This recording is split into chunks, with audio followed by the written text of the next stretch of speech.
Everyone. First of all, thanks to Dr. Vijayakumar for putting Lakshmi and me together again for the Jugalbandhi. We had great fun last year. This year we thought we'd do it a little bit differently. So I'm going to be the patient. So I'm just going to ask, my doctor questions. And Lakshmi is going to be my doctor who's going to answer the questions. And one disclaimer in the beginning, madam. What disclaimer? That is the disclaimer. Anything interesting about the disclaimer, ma'am? Disclaimer, because honestly, we don't have anything about sexual health in the presentation. Yeah. Lakshmi and I were just discussing, it has just become so irrelevant to us beyond a certain age that we left it. That is all. I mean, we can talk about the medical aspects of it. So just to say we are covering, because more 5-6 topics and we just realized that we had not included sexual health, so we'll go through it as it comes. Yeah. Disclaimer. That's the first topic we didn't. Yeah. So, morning, doctor. Hi, Dr. Lakshmi. How are you? Oh, can I have a hand mic too? Good morning. I'll get one. Sure. Good morning. Yes, Sunita. Yeah.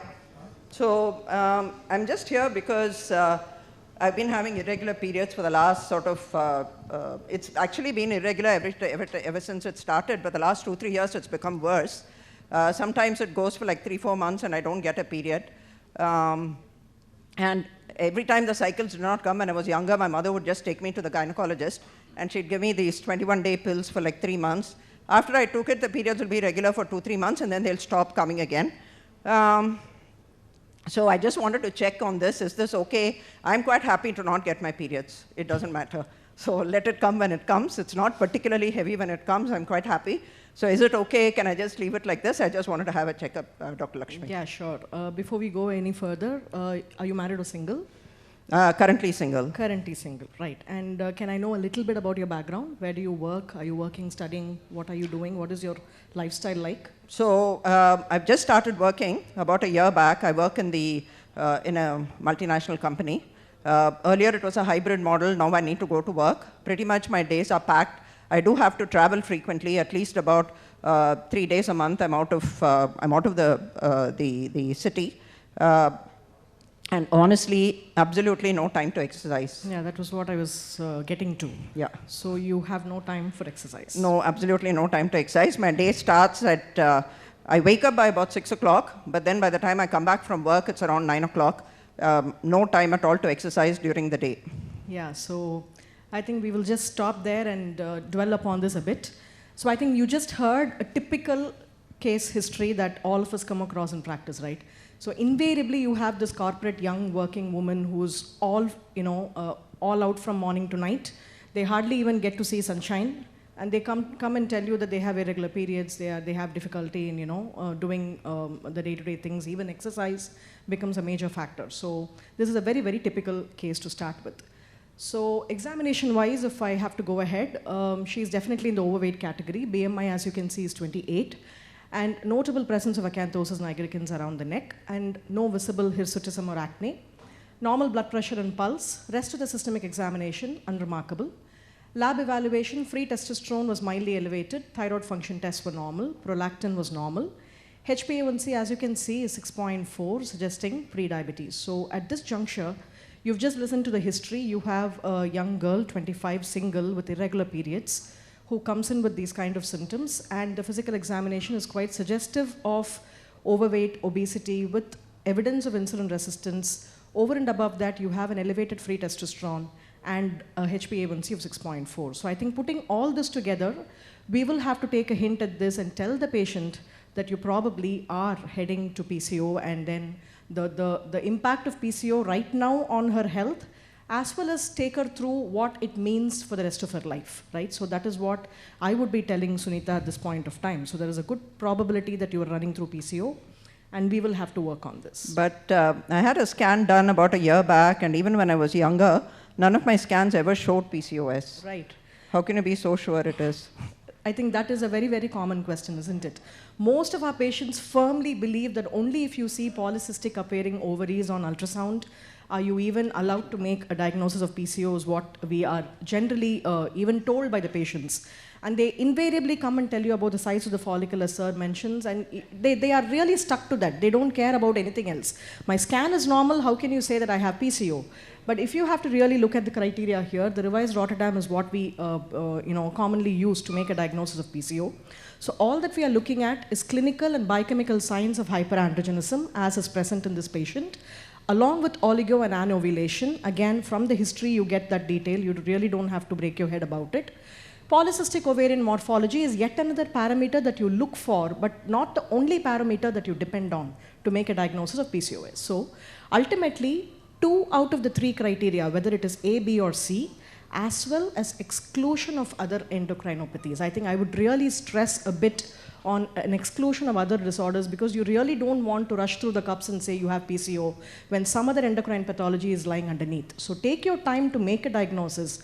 At the same time, do not be, what should I say, biased to making a diagnosis just because it is a common diagnosis that PCO is. So I think that is where I will stop here, and that is what I would also tell Sunita. So ultrasound is always there to make the diagnosis, but not the only thing. So that said, we will have to educate the patient about the impact of PCO on her health right from the childhood days up on to even the postmenopausal phase. So in the early phase, you can have kids coming in with early adrenarche and menarche, and then around 20s and 30s, you have issues with irregular cycles, acne and hirsutism. Definitely issues with infertility, GDM and IGT, so as they get into the childbearing age group. And even after that, diabetes, obesity, MAS LD, all this becomes a major psychosocial stress for the patient. It is not easy to deal with obesity, MAS LD and diabetes at the young age of 30 or 40 when they also have a lot more things to establish and achieve, right? So these are all things which can really push them into a lot of psychological stress. And PCO doesn't stop with menopause. It's not just that you reach menopause and you forget about PCO. I think that is not what we are looking at. It does have an impact on the menopausal transition, on the cardiovascular risk that menopause also brings in apart from the PCO phenotype, and of course the risk of endometrial cancer. So I think we will have to spend enough time with our patients the day you make a diagnosis of PCO and tell them that it is a lifelong affair. And also getting back to the point whether ultrasound is enough or only one blood test is enough or just having irregular periods is enough, we have to again reiterate the point that PCO is as heterogeneous as diabetes. Now you just listened to a wonderful case discussion this morning. Everything that is diabetes is not the same diabetes that we know about, right?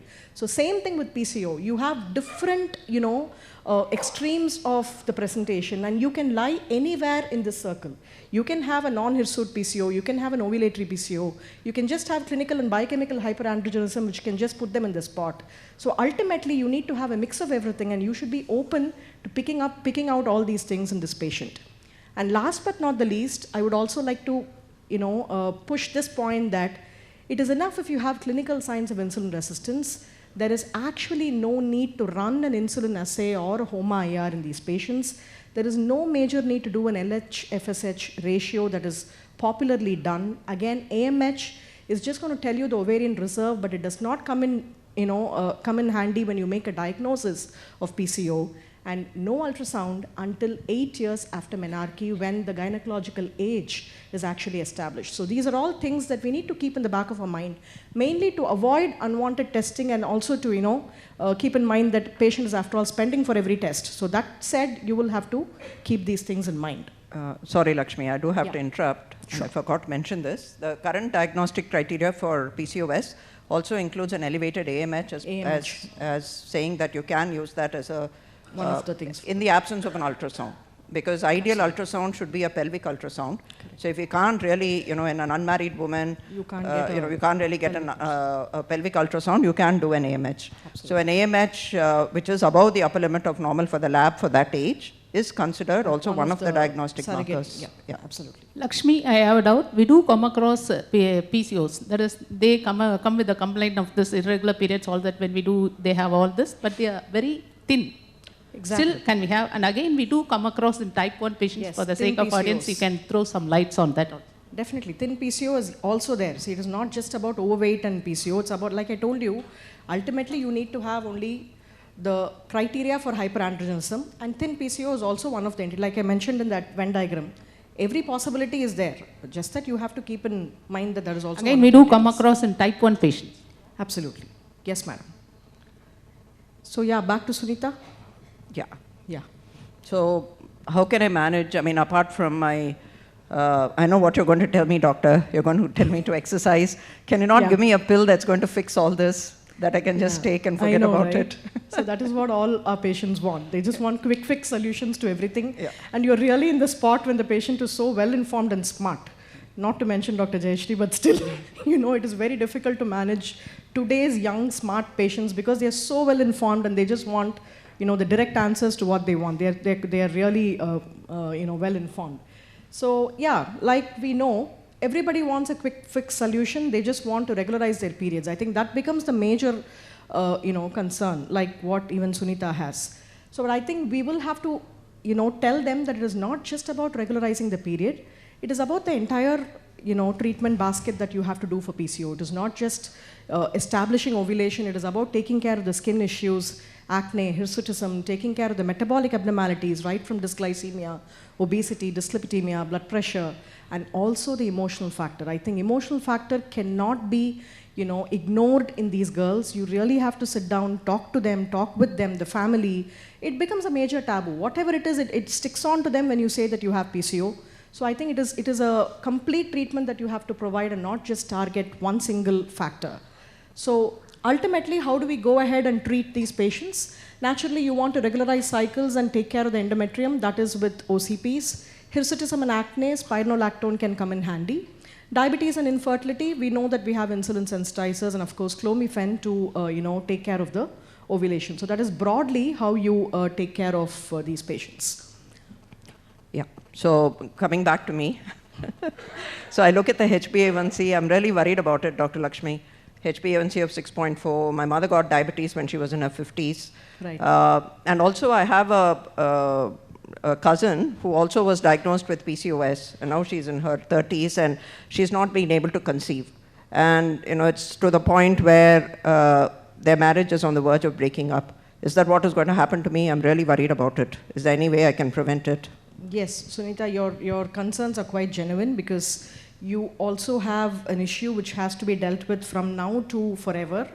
And about your cousin who has difficulty in conceiving and all that, absolutely. I mean, PCO does have issues with anovulation and therefore can have infertility related issues. But then getting back to the patient and getting back to how you deal with all this, I think when you have somebody in the pre-diabetic category who also has PCO, use of metformin, use of pioglitazone, and OCPs. I think these are the three drugs that we are going to be juggling up and forth when you try to deal with these patients. And as we all know, PCO definitely increases the risk of type 2 diabetes in young women. Now, this is a 10-year retrospective cohort study where the relative risk in women with PCO, it is 3 to 5-fold increased risk of developing diabetes compared to women without PCO. And the absolute risk up to 10% of younger women with PCO develop diabetes by the age of 40. And the lifetime prevalence of diabetes and PCO can also reach 20 to 40%, particularly with obesity and family history. So the fact remains that women with PCO are at increased risk of developing diabetes. And when they also have issues with insulin resistance, it does make sense to take the help of insulin sensitizers like metformin in the management of PCO. They're particularly useful when there is visible evidence of insulin resistance. It also helps to improve ovulation and conception, reduces the chances of multiple pregnancies with ovulation induction, reduces risk of GDM in pregnancy, and also produces a reasonable weight loss in people who use metformin. And this is just to say that role of metformin for ovulation induction in infertile patients with PCO.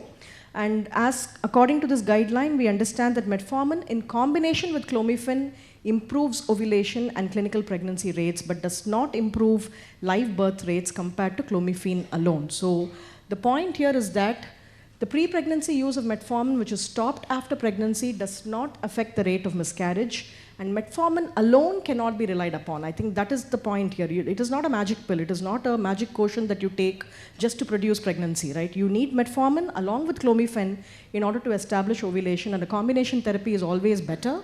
And at the end of the day, individualization of therapy is what is important. From Sunita's point of view, now she has an A1C of 6.4. She is definitely overweight. Her cycles are not regular. So she definitely has issues with ovulation. So for her, metformin will be a good drug to start with. Over and above that, if in case she's not able to really take care of diet and exercise, then putting her on an OCP at that point of time to regularize the period would be, a good start. TZDs? Go ahead, Namita. I'll go ahead.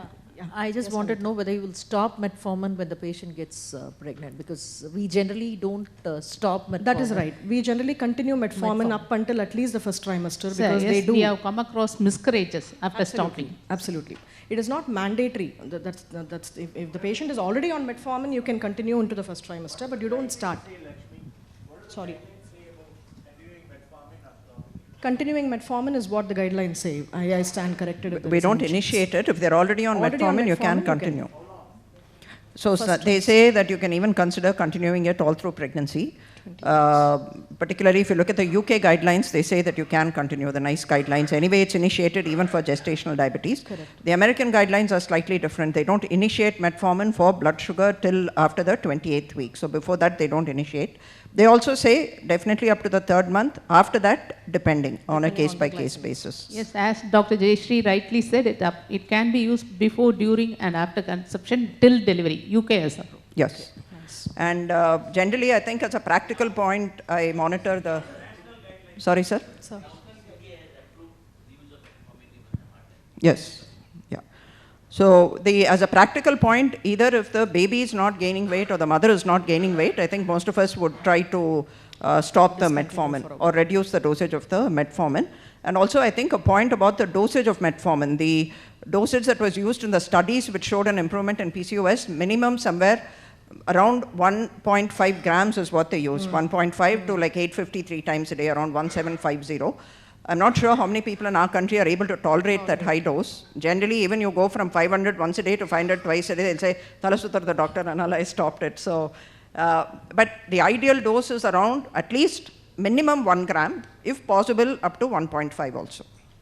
But they say they can go up to 850 TDS, that is up to 2.5. If necessary. I don't know, and I can ask the people.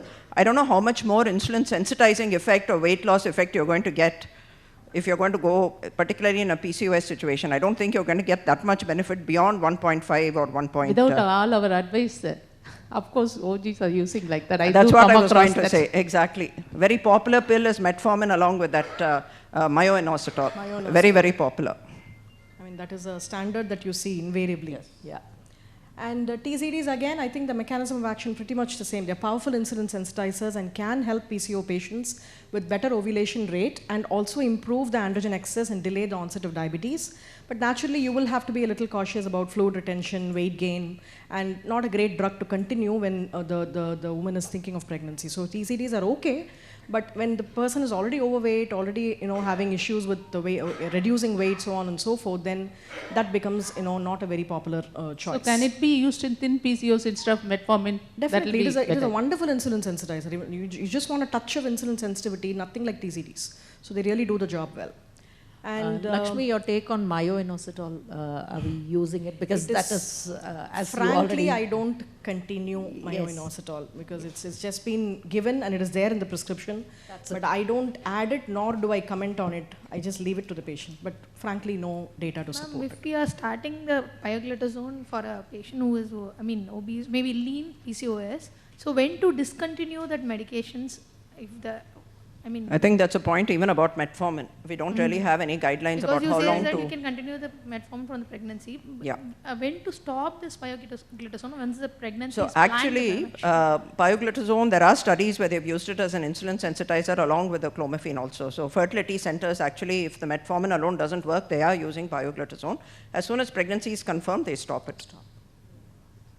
So it is a very what powerful. She wants to know whether metformin can be continued. It's upon their choice. But what she says is, if it is glitazone, it has to be stopped. Yes, absolutely right. Asking, she wants to conceive if they are planning for conception. It's okay to continue till pregnancy is confirmed. Till pregnancy. Yes.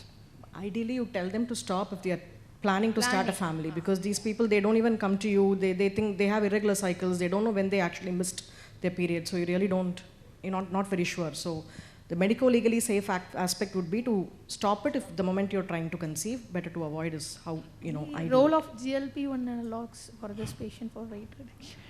Again, I think a lot of people are using it and getting pregnant. So a lot of women are getting onto the GLP-1 analogs and conceiving. Once they conceive, we just stop it. Yeah, very nice question. Because most of them are obese. Yes. It is being promoted used. In fact, like anything. now gynecologists are recommending it, like I said, fertility centers. Correct. Any which way they lose weight. If they need that extra help apart from diet and exercise, I think it's okay to use And it. as you rightly said, once conceived, it has to be stopped. Yes, yes, absolutely, yes. Absolutely. Yeah, yeah. So, hi, Dr. Lakshmi. It's been a long time since I saw you. Yeah, Work more just than caught 5 up years. with me. I think we thought we will see in 6 months.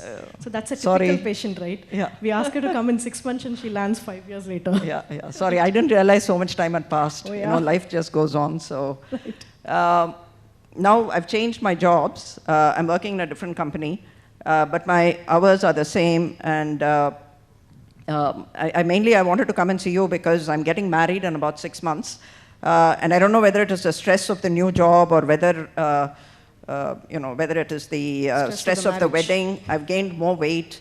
And same thing, Dr. Lakshmi, I know you counseled me a lot on exercise. I just could not do it. I just don't have time. I just can't do it. Can I use, like what Dr. Bhavdharani said, can I get onto this new weight loss medication that everybody is talking about, all the Bollywood stars are using? Oh, yeah. Can I take it and lose weight before my wedding? Oh yeah, if you want to, again, all these are juhads, right? You want to use it quickly for quick results, right? But then you will have to start with exercise and diet. There is nothing that can compromise on good lifestyle and exercise because that is the primary thing that you want to build everything else on. So that has to be there in every visit that you have to reinforce to these patients. And naturally, now she is 30, she is looking to get married. So naturally, the gravity of the situation is much more. You're looking at an entire generation that is going to come up in front of you once she gets married and she wants to conceive. Then there is a lot of things that you want to take into account. So naturally, she's tired, some weight gain is there. So you are going to go back and do the fasting sugars, A1C, the CBC, thyroids, lipid profile. All these things have to be checked again, quite right.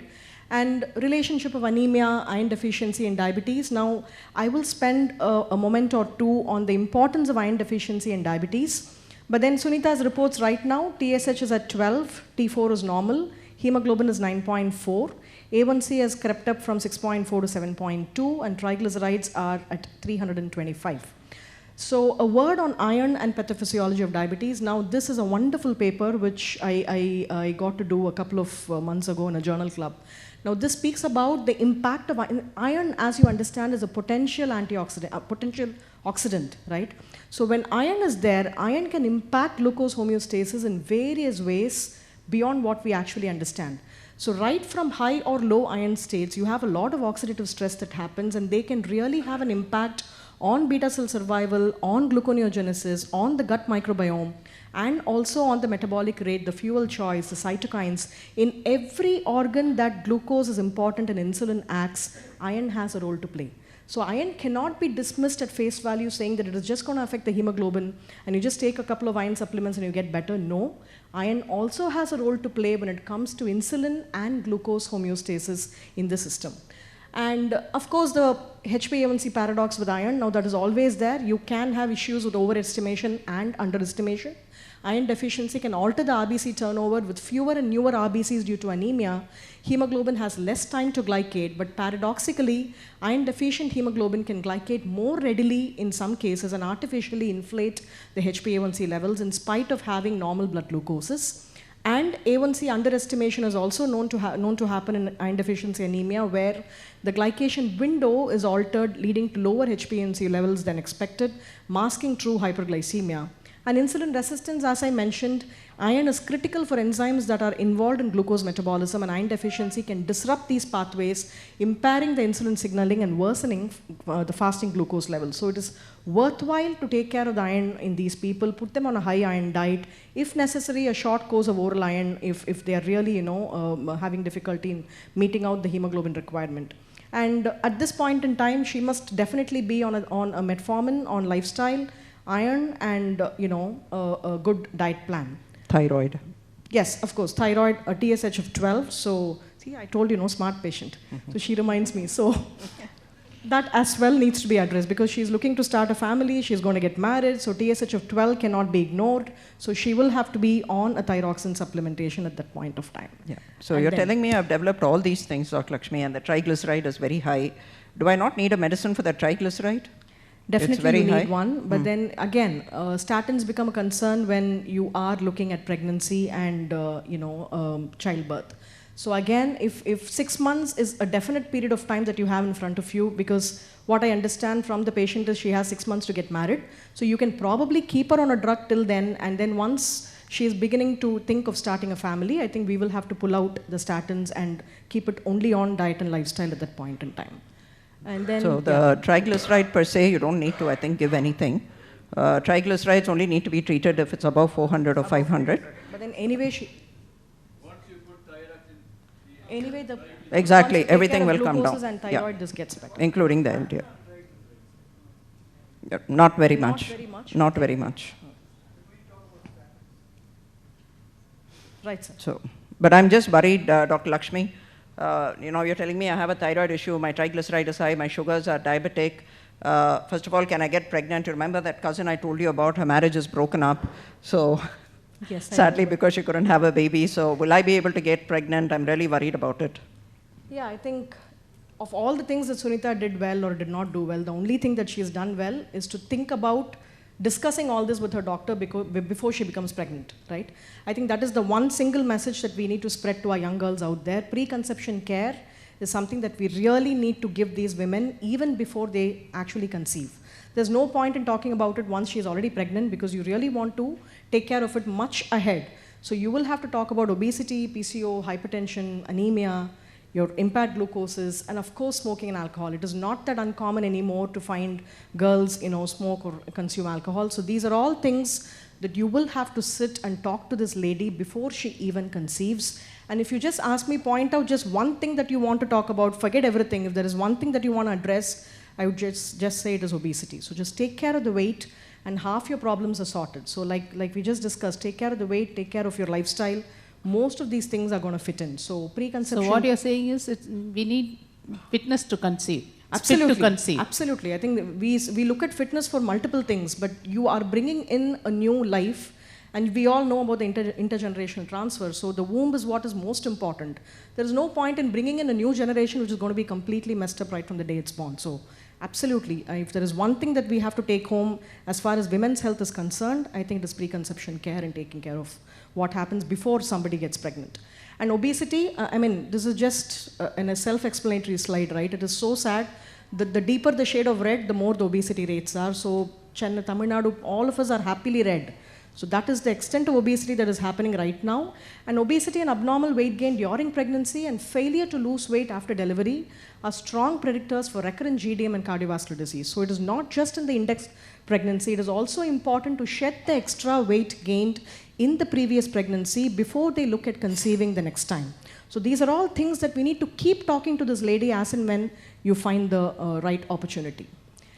And this is also something that we understand, right? When there is GDM in the mother and you have a fetal insulin and macrosomic baby, epigenetic and environmental changes happened on this child, you have childhood obesity, and if this child is going to be a girl child, the whole cycle repeats all over again. So there is absolutely no point in taking care of it after the damage has already occurred. So you will have to backdate everything and take care of the lady even before she conceives. So you will have to again reinforce again and again and again that weight loss, lifestyle, and taking care of these things even before pregnancy is what is going to matter the most. Yeah.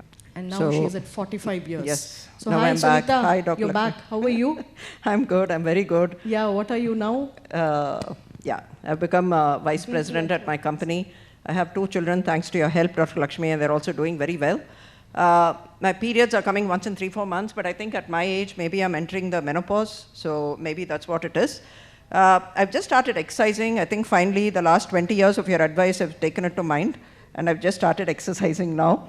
But I just came in because I keep getting these burps all the time. I just feel uneasy. I'm not quite sure. I think it's just acidity. Maybe something I ate didn't agree with me because I'm still traveling a lot. So, and I have not had any blood tests done recently, so I just thought I'll come for a checkup. Right, so again, typical patient. So she comes in at 45. completed family, obviously a full-fledged life juggling everything around. A1C 10, triglycerides 500, LDL 120, HDL 32, creatinine at 1.4, ECG shows some T inversions, and naturally it is time to open the trap about cardiovascular diseases and the risk of CVD in this particular patient as well. Now, the data is really, really startling, it is really scary when you look at the comparison of various conditions in diabetic versus non-diabetic women. CVD, congestive heart failure, CKD, MAS LD, everything is much more commoner in diabetic women compared to non-diabetic women. And when you compare between men and women, again, the relative risk of both coronary artery disease and stroke is much higher in women compared to men of the same age. And sadly, in spite of such strong data, cardiovascular disease in women remains understudied, under-recognized, underdiagnosed, and undertreated. I think cross your heart and tell me, if a 40-year-old male comes to you with some heartburn, you will readily take an ECG. But the same thing when a 40-year-old lady comes to you, especially a premenopausal woman, you tend to ignore it for various reasons, both the patient and the doctor alike. So I think that mentality has to change. It is not uncommon to find CVD in our young women, and we really have to look for it in order to find it, is what it is. And of course, we have to do a complete cardiac evaluation on Sunita as well, get a TMT, get everything that needs to be done, and then advise her accordingly. So now she comes in at 50 years. I'm very happy. She's been with me for 25 years, right? Almost older than you, Lakshmi, I think. Absolutely. So anyway, so that is one achievement apart from everything else. Yeah. So she's now at 50 years. Yeah. And So I've been exercising regularly, Doc. That heart scare really shook me up. really scared you. Yeah, Ultimately, it scared that's the me. only thing that Yes, scares people, yes. no matter And actually, surprisingly, my periods are now coming once in 45 days. Now at this age, when I don't need to worry about it, they've been so regular now. As you can see, my HbA1c is good. The only problem really, and the reason I came to ask you is because I've been getting these terrible hot flashes to the point where my clothes get drenched. I have to go change my clothes 2-3 times a day. It's very embarrassing when I sit on board meetings and all that with international clients when my clothes get wet. So can I try HRT? My friends who love it swear by it and they think that I should. So can I go on to it? Absolutely. So HRT is definitely a discussion that so I'll actually just do this discussion. I mean, the first thing is, I think it's sort of a personal choice. One thing we need to do is reassure her that the menopausal hot flashes are going to settle down with time. In the next 6 months to 1 year, it's going to settle down. Menopause is not a hormone deficiency disease. There is no need to put them on HRT unless the hot flashes are disabling. If for some reason you're concerned, in somebody like her who came in earlier with a triglyceride of 500, I would be very, very wary about giving something which contains estrogen and progesterone. It's going to spike up. Even if it's normal, under control at that point in time, it's going to spike it up. So this is not an ideal candidate for HRT. However, having said all that, if for some reason you feel you do need to treat it, just the presence of diabetes per se is not a contraindication to initiate HRT, but with proper checks and balances. But otherwise, absolutely not necessary for this lady to get onto HRT. Yes. So how long you continue once you start with them? So that's again the question, because anytime you try and stop it, the hot flashes are going to recur. That's one thing you have to explain when you put them on it. You may be okay for the next 6 months. If I try to stop it, it's going to come back. But in general, it's recommended to give it for a year or so and then stop and see. So even more reason to try not to do it. And we have non-hormonal treatment options. We can use medications like venlafaxine, prothiadine, which helps in some people, making sure the thyroid is normal, staying in a cool environment as much as possible. Those are the things that help. So yeah, time is up. So this is probably our last slide. So all through that you have listened to the last half an hour, we understand that there are multiple opportunities to deliver comprehensive health care and also intervention in women, right? Right from infancy on through childhood, adulthood, the middle-age group, or even the elderly population. Each and every time that you encounter a lady in clinical practice, I think you have to keep reinforcing all these things. Even if this woman comes as an attender to a patient, I mean, it is just an opportunity to tell them or inspire them or motivate them to take care of their health as well. I think that is the first step that we need to do as far as women's health is concerned. So if you can take care of the upper panel, right from diet, sedentary lifestyle, smoking, GDM, metabolic risk factors, central obesity, social isolation. If the upper panel is taken care of, I think you will not have much to do with the lower panel. I think that is the entire, thought process behind this. And definitely diabetes in women is very important because women bear greater risk factor burden at the time of diagnosis, especially with respect to obesity. And greater hormone fluctuations and body changes are there. Pregnancy unmasks pre-existing metabolic abnormalities, and menopause also increases the cardiometabolic risk. Psychosocial stress is going to always be there. And diabetes attenuates the protective effect of the female sex with respect to cardiac diseases and nephropathy. Yet, current medical recommendations do not provide gender-sensitive risk stratification, prevention strategies, and management of diabetes in women. I think it's time that really has to change. So I will just stop with saying that men and women are equal, but not the same. So it is time to celebrate our differences. Thank you so very much. Sorry to say, Lakshmi, though you have given so much advice, the women, they do not come across. They come across all this at every stage, as you said, but still they take care of their parents, in-laws, husband, children, even grandchildren, but they come with all the features what you have said, not taking care. As you said, we have to educate, counsel, and they should come out with all the problems. And again, as sexual health you have not touched. I have done in 91, 92 when I was a student at MMC. We have done, they do come across, but they are not revealing anything. They do get. As you said, cardiovascular problem, it is not at all done. And even our practice, we started doing echo, TMT, everything, even for all diabetics, even without any symptoms. They do have. We observe what we learn. That is, it is equal in both the sexes. So the current LAI guidelines very clearly says any person above the age of 40 in India with diabetes has to be on a statin, irrespective of man, woman, premenopausal, women, anything. Just they have to be on a statin. Can I go? They're also not equal in bone health. I think, yes. Especially missed the osteoporosis. In the interest of time, I stopped 80% of the osteoporosis occurs in women, especially in the immediate post-menopausal period. Yes. Acute decline in the estrogen levels, and they go for severe osteoporosis. If you could not tackle that time, that 3 years of initial osteoporosis, you can never, osteoporosis never returns back to normal. Whatever drugs you use, it persists. So please see that when you make a gender difference in male and female, 80% of osteoporosis, I think you are not put on even a single slide on bone health. Bone health is so important in women, very, very important. So I think it is more than 8%. Yeah. As Sir rightly said, they don't take care of it. Yeah, very, very important. Sir, in our country, men also have very poor bone health, sir. Dr. Bhavadharani, one question. Just wanted to tell one comment that, we have approved metformin up to the dose of 2 grams a day maximum. We went through all the literature, 500 milligram, 4 times a day maximum for the GDM and diabetes pregnancy. The second point is that pioglitazone is not yet approved for use in pregnancy. It is used in PCOS approved, either 15, 30 or 45 milligram. The least is better, and for 6 months. Third point I wanted to make, I'm very happy Jaishree changed their version that even though 500 TG, we give treatment, because we had a debate with Dr. Murthy, S. Murthy, and we went through all the literature. For Indians, by Professor Vishwanathan, it is not hypercholesterolemia. It is hypertriglyceridemia, which is the major abnormality. So, Jaishree, we treat earlier. And last one is to quote one of our colleagues. She is here. Possibly she is here. She rightly described that diabetes in general and diseases in particular in women are different, deadly, difficult to treat, and often dismissed by the men folks. Thank you, sir. Dr. Bhavadharani, to you, one question.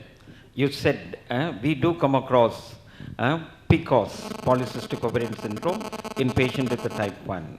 So, after initiating certain categories of patients with the type 1, they develop obesity, overweight, especially on the family background of overweight and type 2 diabetes.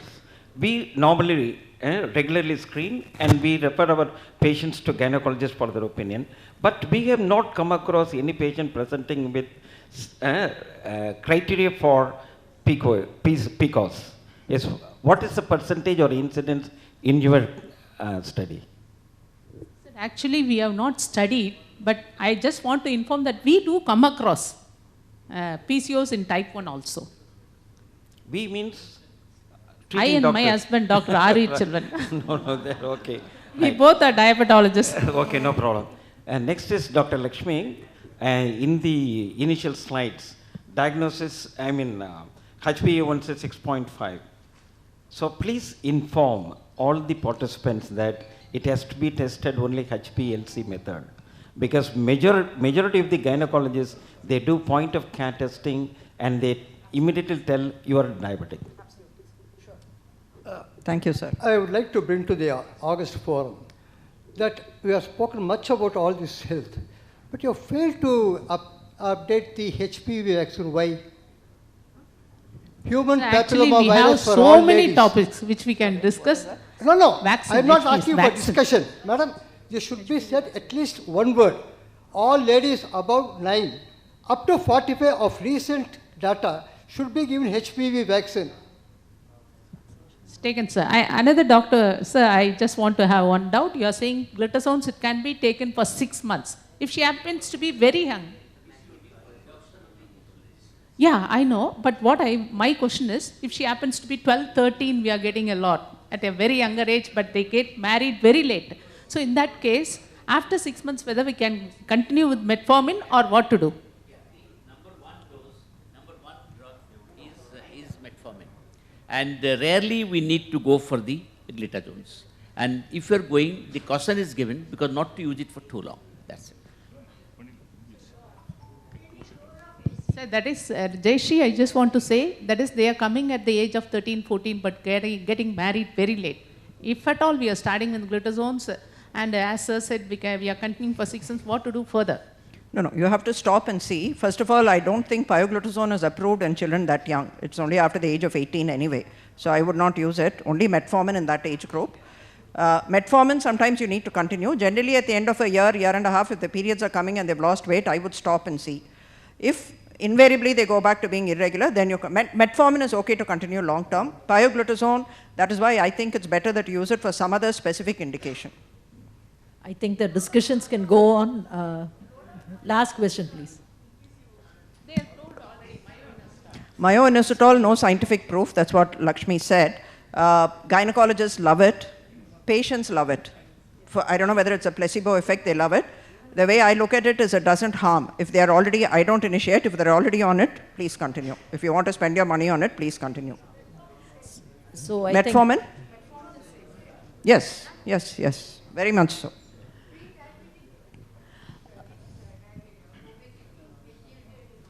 No, not approved. Whoever is using it for a pre-diabetic stage just for weight reduction, unless they have something else, a CKD or a heart failure or some other indication, currently it is an unapproved indication, off-label indication. I think the discussions will go on. It's such an interesting topic and we had 2 interesting speakers also.